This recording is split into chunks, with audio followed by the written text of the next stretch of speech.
ଫୁଲମତୀଙ୍କ ବାଡ଼ିରେ ଏବେ ବର୍ଷ ସାରା ଫୁଲ। ପୂର୍ବରୁ ପରିବା ଚାଷ କରୁଥିବା 50 ବର୍ଷ ବୟସ୍କା ଏହି ମହିଳା ଏବେ ଜୀବିକା ପାଇଁ ଫୁଲ ଚାଷକୁ ପ୍ରାଥମିକତା ଦେଇଛନ୍ତି। କିଛି ଗୋଟେ କରିବା ପାଇଁ ମନରେ ଥିବା ଜିଦ୍ ଆଉ ସମୟ ଅନୁସାରେ ପରିଶ୍ରମ ତାଙ୍କୁ ଆରମ୍ଭରୁ ସଫଳତା ଦେଇଛି। ନିଷ୍ଠା ଥିଲେ ଉନ୍ନତି ସମ୍ଭବ ବୋଲି ପ୍ରମାଣିତ କରିଛନ୍ତି ସମ୍ବଲପୁର ଜିଲ୍ଲା କୁଚିଣ୍ଡା ବ୍ଲକ ଅରଡ଼ାପାହାଲ ଗାଁର ଫୁଲମତୀ ପଟେଲ। ସ୍ୱାମୀ ପୁରୁଷୋତ୍ତମ ପଟେଲଙ୍କ ସହ ମିଶି ସେ 12 ମାସି ଫୁଟୁଥିବା ଗେଣ୍ଡୁ ଫୁଲ ଚାଷକୁ ଆୟର ଉତ୍ସ ଭାବେ ଗ୍ରହଣ କରିଛନ୍ତି। ଉଦ୍ୟାନ କୃଷି ବିଭାଗର ସହାୟତାରେ ସେ ନିଜ ଘର ବାଡ଼ିରେ ପ୍ରଥମେ 1000 ଫୁଲ ଚାରା ଲଗାଇଥିଲେ। ସେଥିରୁ ଭଲ 2 ପଇସା ମିଳିବା ପରେ ଏବେ ସେ 10,000 ଚାରା ଲଗାଇଛନ୍ତି। ପଟେଲ ଦମ୍ପତି ପ୍ରତିଦିନ ଫୁଲ ଗଛର ଯତ୍ନ ନିଅନ୍ତି ଏବଂ ଏହାକୁ ତୋଳି ବଜାରକୁ ପଠାନ୍ତି। ବର୍ତ୍ତମାନ ଏହି ଚାଷରୁ ମାସିକ ପ୍ରାୟ 20,000 ଟଙ୍କା ଏବଂ ବାର୍ଷିକ 2 ଲକ୍ଷରୁ ଅଧିକ ଟଙ୍କା ରୋଜଗାର ହେଉଛି। ଆଗକୁ ଫୁଲ ଚାଷକୁ ଅଧିକ ବଢ଼ାଇବାକୁ ସେମାନେ ଲକ୍ଷ୍ୟ ରଖିଛନ୍ତି।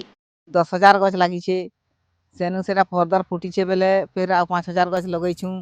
ଆମେ ଏଠି ଭଲ୍ ଲାଗ୍ସି ଫୁଲ୍ ଗନ୍ଥିକେ ଫୁଲ୍ ତୁଲିକେ ଭଲ୍ ଉସ୍ନାକ୍ ଲାଗ୍ସି ଆମକେ ବେଲେ ଆମେ ତାହାକେ କିନି ଫୁଲ୍ ଗନ୍ଥସୁଁ ଆଉ ନେସୁଁ କୁଚିଣ୍ଡାକେ ବିକି ଦିନକ 500 ଲେଖା କମାନି ହେସି।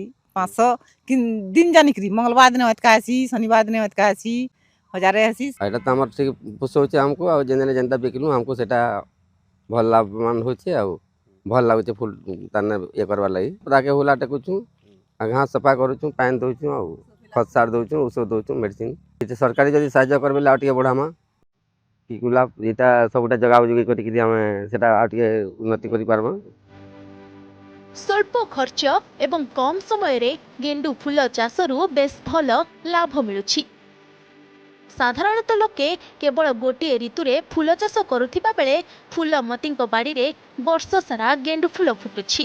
ତେଣୁ ସ୍ଥାନୀୟ ଲୋକେ ସିଧାସଳଖ ତାଙ୍କ ବାଡ଼ିରୁ ଫୁଲ କିଣି ନେଉଥିବା ବେଳେ କୁଚିଣ୍ଡା ଓ ଆଖପାଖ ବଜାରରେ ଏହାର ଭଲ ଚାହିଦା ରହିଛି। ଅନ୍ୟପଟେ କୁଚିଣ୍ଡା ସହକାରୀ ଉଦ୍ୟାନ ନିର୍ଦ୍ଦେଶକଙ୍କ କହିବା ଅନୁଯାୟୀ ଫୁଲ ଚାଷ ପାଇଁ କେନ୍ଦ୍ର ଓ ରାଜ୍ୟ ସରକାରଙ୍କ ବିଭିନ୍ନ ପ୍ରୋତ୍ସାହନମୂଳକ ଯୋଜନା ରହିଛି। ଚାଷୀଙ୍କୁ ଏଥିପାଇଁ ଆର୍ଥିକ ସହାୟତା ସହ ସବସିଡି ମଧ୍ୟ ଯୋଗାଇ ଦିଆଯାଉଛି, ଯାହାଦ୍ୱାରା ଅଞ୍ଚଳର ଚାଷୀମାନେ ବେଶ୍ ଲାଭବାନ ହୋଇପାରୁଛନ୍ତି। ବାହାଘର ବ୍ରତଘର ସବୁ ଟାଇମ୍ରେ ଫୁଲଟା ନିହାତି ଦରକାର। ଆମ ଚାଷୀ ବି ଫୁଲ ଚାଷ କୁଚିଣ୍ଡା ଏରିଆରେ କରୁଛନ୍ ଆଉ ଡିପାର୍ଟମେଣ୍ଟ ଆମ ହର୍ଟିକଲଚର ଡିପାର୍ଟମେଣ୍ଟରୁ ବି ସବସିଡି ଦିଆହେଉଛି ସେମାନଙ୍କୁ। 2ଟା ସ୍କିମ୍ ରହୁଛି ଯେନ୍ଟା ଗୋଟେ ସେଣ୍ଟ୍ରାଲର ସ୍କିମ୍ ରହୁଛି ଆଉ ଗୋଟେ ଆମର ଷ୍ଟେଟ୍ର ସ୍କିମ୍ ରହୁଛି। ସେଣ୍ଟ୍ରାଲ ସ୍କିମ୍ରେ ଆମର ଯେନ୍ଟା ରହୁଛି ସେଟା ଆମର ଗୋଟେ ହେକ୍ଟରକୁ 25,000 ଦିଆହେଉଛି ମାନେ ଗେଣ୍ଡୁ ଫୁଲ ଚାଷ କଲେ। ଆଉ ଯଦି ଯେନ୍ମାନେ କଟ୍ ଫ୍ଲାୱାର କରିବେ କି ବଲବସ୍ ଫ୍ଲାୱାର ମାନେ ଆମର ଜରବେରା କରିବେ ରଜନୀଗନ୍ଧା କରିବେ ସେଗୁଡ଼ାକ ଆମର 1,00,000 ଟଙ୍କା ପର ହେକ୍ଟର ଦିଆଯାଉଛି।